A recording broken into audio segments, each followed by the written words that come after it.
실질적으로 이쪽의 빌라의 가격들이 못해도 1억 8천에서 한 2억이 넘는 걸로 알고 있었거든요. 네네. 이렇게 싸게 받은 뭐 이유가 있어요? 네, 선생님 유튜브에서도 잠깐 나왔었는데 건축물 대장을 살펴보니까 안녕하세요, 콩콩날입니다. 오늘 빌라를 낙찰을 받아서 명도 2개월 만에 5천만 원 수익을 번 수강생이 있어서 찾아왔습니다. 주인공을 만나러 한번 가보시죠. 한번 따라오실래요? 예, 안녕하세요. 예, 계셨네. 네네. 와, 집이 왜 이렇게 깨끗해요? 와, 이게 몇 평이지? 와, 여기가 안방인가요? 네, 거기가 안방입니다. 와, 방도 크네. 여기 이제 여기도 거의 안방 크기네. 여기다 뭐 식탁 놓고 여기다 소파 놓고 하면 되겠네. 와, 베란다도 크네. 와, 잘 돼 있다. 크네. 21평입니다. 21평요? 예. 아, 실면적이? 예.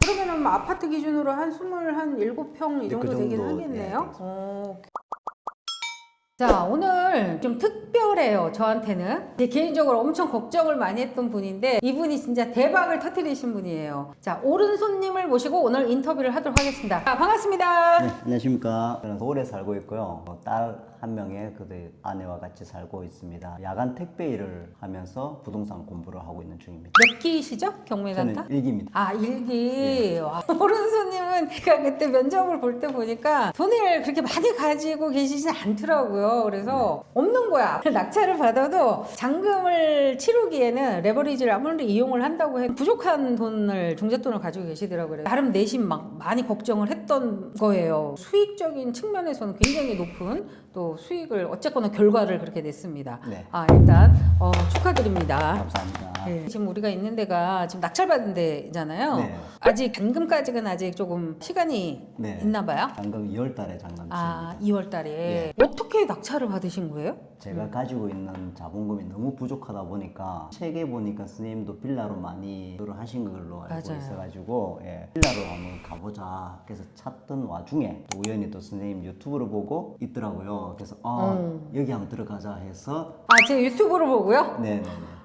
아니 사람들이 그래. 유튜브에 나오면 굉장히 이제 경쟁률이 치열할 거다, 많이 볼 거니까. 근데 생각보다 제 유튜브를 그렇게 많이 보지는 않습니다, 사람들이. 정말 추천을 할 만한 물건을 나름은 밤새서 필터링을 해서 이렇게 물건을 갖다 영상을 찍는 거거든요. 네. 3회차 받지 않으셨어요? 3회차에 제가 방송을 했는데도 불구하고 2회 때 아무도 안 들어왔다는 얘기야. 3회 때 들어오신 네, 거잖아요. 네. 몇 명 들어왔어요, 그때? 그때 4명 들어왔습니다. 4회인데도 4명밖에 안 들어왔어요. 거의 반값 49%까지 떨어졌는데 낙찰가 받으신 게 거의 2회차에 육박해서 받으셨잖아요. 네 맞습니다. 예. 근데 그러면 이렇게 받고도 수익이 나올 수 있을 거라는 어떤 확신이 있었던 거예요? 그때 유튜브에서도 선생님께서 2회차 때도 낙찰 받으면 수익이 남는다 하셨으니까 3회차도 당연히 더 남으니까 저는 낙찰 정도의 금액을 쓰고 남기자. 하순위는 보지 말 생각하지 말자라고 생각했습니다. 진짜 그게 포인트예요. 최저가를 생각을 많이 했다고 하면 사람들은 그렇게 못 써요.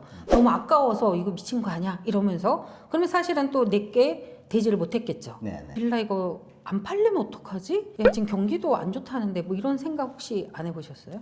여기에 여러 번 와봤는데 올 때마다 느꼈지만 제가 살아도 되겠다 할 정도로 입지가 괜찮더라고요. 학교 초등학교도 가깝고 재래시장도 가깝고 교통도 괜찮고 좋더라고요. 여기가 제일 가까운 데가 화서역인가요? 네 맞습니다. 네, 화서역이 걸어서는 조금 걸리고 뭐 마을버스 정도 하면 한 두세 코스 정도 이렇게 되겠죠, 그죠? 수원역도 가깝고. 예, 맞습니다. 그래서 교통은 굉장히 좋고, 그다음에 이제 초등학교는 거의 엎드리면 코 앞이잖아요, 네, 그죠? 맞습니다. 안 팔렸다고 만약에 가정을 했다고 하면 그 다음 플랜은 뭐였을까요? 임대 세팅을 하려고 했습니다. 여기가 임대가 엄청 잘 나가더라고요. 매도되기 전에 전화가 엄청 왔습니다. 그래서 부동산에서도 여기는 임대 세팅이 너무 잘 되는 곳이다라고 하시더라고요. 그래서 임대 세팅이 얼마 정도 될까요? 3천에 70 정도. 대충 이자 나가는 게 얼마 정도였었죠? 이자가 제가 9,600만 원 대출을 받아가지고 이자가 한 30. 그러면 그 이자 내고도 거의 한 뭐 40만 원 가까이 또는 40만 원. 이자가 좀 나오네요. 네. 자, 그러면은 요 물건이 감정가가 한 1억 5,400 정도였어요. 네. 실질적으로 이쪽의 빌라의 가격들이 못해도 1억 8천에서 한 2억이 넘는 걸로 알고 있었거든요. 네, 이렇게 싸게 받은 뭐 이유가 있어요? 네, 선생님 유튜브에서도 잠깐 나왔었는데 건축물 대장을 살펴보니까 이게 상가로 상가로 되어 있더라고요. 아, 그러면 사람들도 더 많이 들어오지 않겠다, 겁을 내겠구나 싶어서 상가라서. 그러면 금액을 조금 더 다운시켜서 입찰을 해도 되겠다. 근데 막상 와보니까 건축물 대장에는 상가인데 실제 현장에 와서 임장을 해서 보니까 빌라로 사용을 하고 주거용으로 있더라는 거죠. 사용하고. 혹시 건축물 대장에 위반 건축물은 없었던가요? 네, 없었어요. 사람들은 이렇게 빌라에 지어진 상가를 다 위반 건축물이라고 생각을 하거든요. 위반 건축물은 우리 딱지에 우리 노란 딱지가 붙잖아요. 건축물 네, 대장에. 네. 없었다는 얘기잖아요. 네, 맞습니다. 근데 정상적으로 상가를 받은 거네요? 그렇죠, 예. 얼마에 1억 700에 받아서 얼마에 파죠? 알기는 1억 6,500, 그 부동산에서는 1억 7천까지도 이야기 나왔었는데요. 500 할인해주고 해주고. 1억 6,500. 1억 6,500. 수익이 꽤 많이 남으시는 걸로 제가 알고 있는데. 네, 5천 정도. 5천 정도. 네. 여기서 진짜 기발한 아이디어. 물론 제가 팁을 드리긴 했지만 상가는 4.6이거든요. 사는 사람도 어차피 우리가 상가를 팔기 때문에 4.6을 내야 돼요. 네. 그 매수자가 4.6에 대한 세금 부담이 되게 많지 않았을까요? 꺼려하지 않았어요. 아우. 네, 그래서 선생님께서 그런 팁을 주셔서 그 이야기를 부동산에 하니까 되게 반가워하더라고요. 그 뒤로 좀 빨리 매도가 된 것 오히려 같아요. 수익이 많으면 차라리 그걸 내주는 게 어떻냐. 저는 가끔가다 그렇게 하거든요. 근데 그거를 갖다 딱 이게 캐치를 하셔서 그 방법을 쓰신 거네요. 네, 한편으로는 뭐 아까울 수도 있겠지만은 그래도 그런 생각 안 하고 어차피 그래도 많이 남으니까 내드려도 충분히 더 빨리 파는 게 낫지 않겠나 생각이 들더라고요. 네. 그한테 막 자랑했잖아 전화로. 선생님 네. 뭐 제 이거요.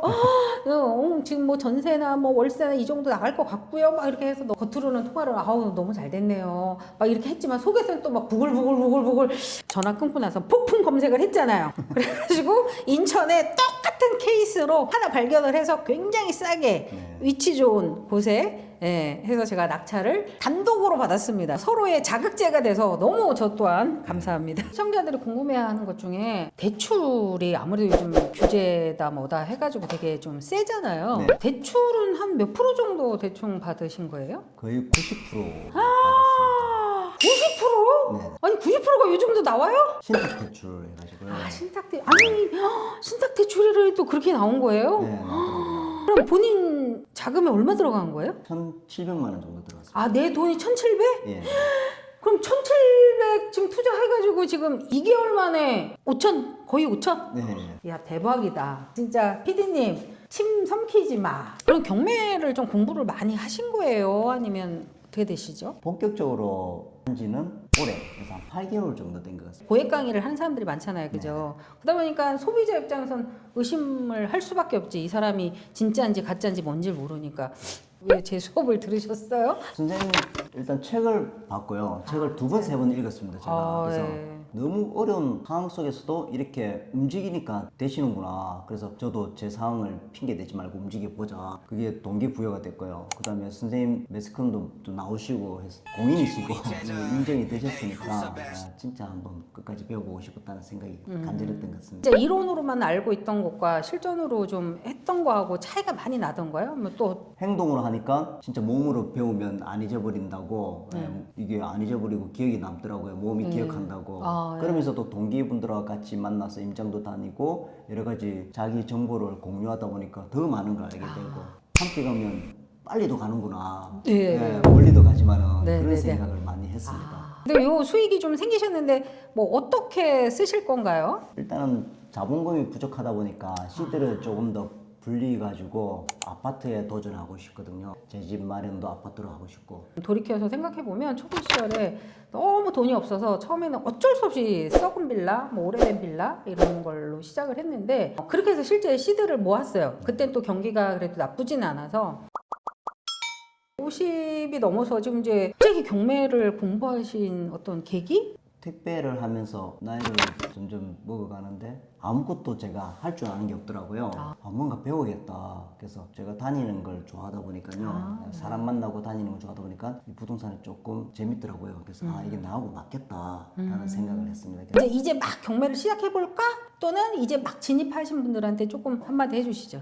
사람은 누구를 만나냐에 따라서 제 상황이 바뀌는 것입니다. 저도 선생님을 뵙고 제 상황이 너무 고민만 하던 제가 행동으로 옮기게 되었던 제가 되었고요. 걱정보다는 행동이 우선시하는 게 선생님 말씀대로 열정이 식기 전에 움직이라는 게 정말 진리인 것 같습니다. 여러분들 어떠셨나요? 이게 지금 저희가 뭐 조작을 하거나 이런 거 돌아가신 엄마를 걸고 없습니다. 경매 무섭다, 뭐 빌라 안 팔린다 이런 어떤 선입견을 갖지 마시고 한번 도전을 하셨으면 좋겠습니다. 자, 오늘 긴 인터뷰 해주셔서 너무 감사드립니다. 고맙습니다. 감사합니다. 우리 제자분이 자기 낙찰받고 수익 좋다고 해서 지금 사주는 소고기입니다. 소고기. 이거 돼지고기 아니에요. 소고기.